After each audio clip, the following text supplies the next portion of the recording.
दिल्ली में आम आदमी पार्टी बिना कांग्रेस के सरकार नहीं बना पाएगी, ऐसा मैं नहीं बल्कि कांग्रेस के नेता कह रहे हैं। लेकिन सवाल यह है कि दिल्ली में अरविंद केजरीवाल कांग्रेस के साथ गठबंधन क्यों नहीं कर रहे हैं। कई समीकरण, कई दावे ऐसे हैं कि दिल्ली में केजरीवाल का तीसरी बार सरकार में आ पाना बेहद मुश्किल है। हो सकता है वो चुनाव ना भी जीते। फिर भी केजरीवाल अड़े हुए हैं, कांग्रेसियों को भाव नहीं दे रहे हैं। आखिर इसके पीछे क्या वजह है, आइए आपको बताते हैं। तो क्या इंडिया गठबंधन की कोई ऐसी रणनीति है या फिर अरविंद केजरीवाल को अति आत्मविश्वास हो गया है। कुछ पॉइंट्स में समझेंगे कि अरविंद केजरीवाल इस वक्त कांग्रेस के साथ क्यों नहीं आना चाह रहे हैं। आइए आपको इस वीडियो में वही हम बताने जा रहे हैं। केजरीवाल ने फैसला कर लिया है कि कुछ भी हो लेकिन कांग्रेस के सामने झुकेंगे नहीं, न ही चुनावी दोस्ती करेंगे, बिल्कुल पुष्पराज वाले स्टाइल में। जिसके बाद कांग्रेस ने भी 21 सीटों पर अपने प्रत्याशी दिल्ली में उतार दिए हैं। कांग्रेस का साथ न होना केजरीवाल को नुकसान पहुंचा सकता है और ऐसा गुणागणित लगातार एक्सपर्ट्स के द्वारा लगाया जा रहा है। लेकिन केजरीवाल के अकेले चुनाव लड़ने की रणनीति के पीछे क्या राज छिपे हुए हैं, ये जानिए। तो पहला है दिल्ली के स्थानीय मुद्दों से भटकने का डर। पिछले 2-3 चुनाव देखें तो जहां जहां भी बीजेपी कांग्रेस का सीधा मुकाबला हुआ है वहां स्थानीय मुद्दे बिल्कुल चुनाव से गायब दिखे हैं।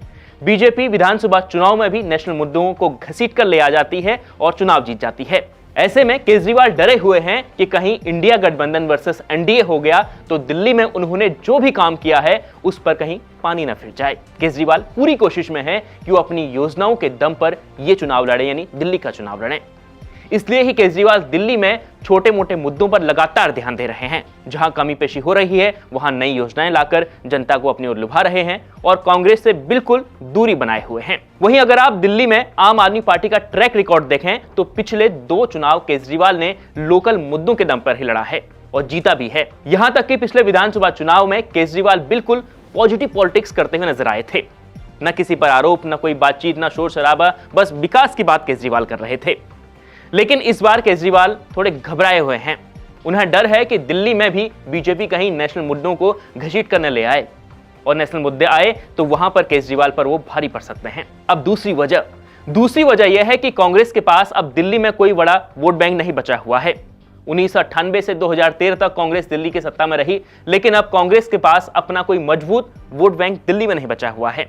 2020 के दिल्ली विधानसभा चुनाव में कांग्रेस को 4.26% वोट मिले थे, जो 2015 के 9.6% वोट से काफी कम था। कांग्रेस 2015 और 2020 में एक भी सीट दिल्ली में नहीं जीत पाई थी। यही वजह है कि इस बार अरविंद केजरीवाल बिल्कुल उनसे दूरी बना रहे हैं। अब बात आती है मुस्लिम वोट की। अब तक ऐसा माना जाता था कि दिल्ली का जो मुस्लिम वोटर है वो कांग्रेस को वोट देता था। पिछले अगर 2-3 चुनाव छोड़ दें तो उससे पहले यही माना जाता था, लेकिन अब ऐसा नहीं है। मुस्लिम वोटर अब बीजेपी के उस विरोधी दल को वोट कर रहे हैं जो जिताऊ हैं। जैसे यूपी में सपा को उन्होंने वोट दिया, बंगाल में ममता बनर्जी को वोट दिया, बिहार में लालू की पार्टी आरजेडी को वोट करते हैं। तो वैसे ही दिल्ली में का मुस्लिम वोटर जो है वो भी अब केजरीवाल यानी आम आदमी पार्टी के पास आ गया है। फिर लोकसभा चुनाव में कांग्रेस के साथ गठबंधन फेल हो गया था, लेकिन अगर आम आदमी पार्टी के प्रत्याशी 10 से 15 सीटों पर 1000 या 2000 वोट के अंतर से अगर हार जाते हैं तो ये कहा जाएगा कि कांग्रेस को नजरअंदाज करना आम आदमी पार्टी और केजरीवाल के लिए भारी पड़ गया है। लेकिन अगर ऐसा नहीं होता है तो केजरीवाल सफल माने जाएंगे। अब आपकी क्या राय है, क्या कांग्रेस के साथ गठबंधन न करना केजरीवाल की सही रणनीति है या केजरीवाल को इससे घाटा हो सकता है? कमेंट कर जरूर बताएं और देखते रहें इंडिया.com।